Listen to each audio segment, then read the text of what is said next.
ফুল আমার অনেক পছন্দের একটা জিনিস, তবে সেই ফুলটা যদি খুব কাছের একজনের থেকে পাওয়া যায় তাহলে মনে হয় না কোনো কিছু বলার থাকে। আর সেই কাছের মানুষটা হচ্ছে আমার মেয়ে।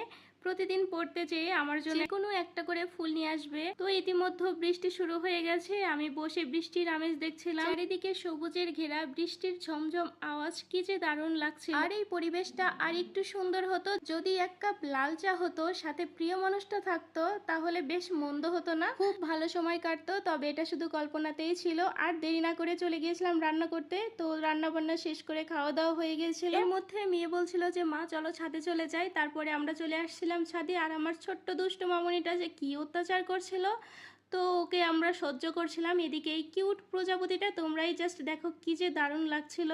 এদিকে মেয়ের সাথে আমি একটু দুষ্টামি করছি, ওকে ফুল দিয়ে দিয়ে বলছিলাম যে ঠিক আছে তুমি ঘোরো, আমি তোমাকে ফুল দিয়ে দিই। তো এরপরে আমরা কিছু সময় ওখানে আড্ডা দিলাম। আর আকাশটা পুরো মেঘলা হয়ে গেছে, আমার তো খুব ভালো লাগছিল। মেয়ে বলছিল যে মা আজকে আমরা বৃষ্টিতে ভিজি। তো আমি বললাম না, চলো তাড়াতাড়ি বাসায় চলো।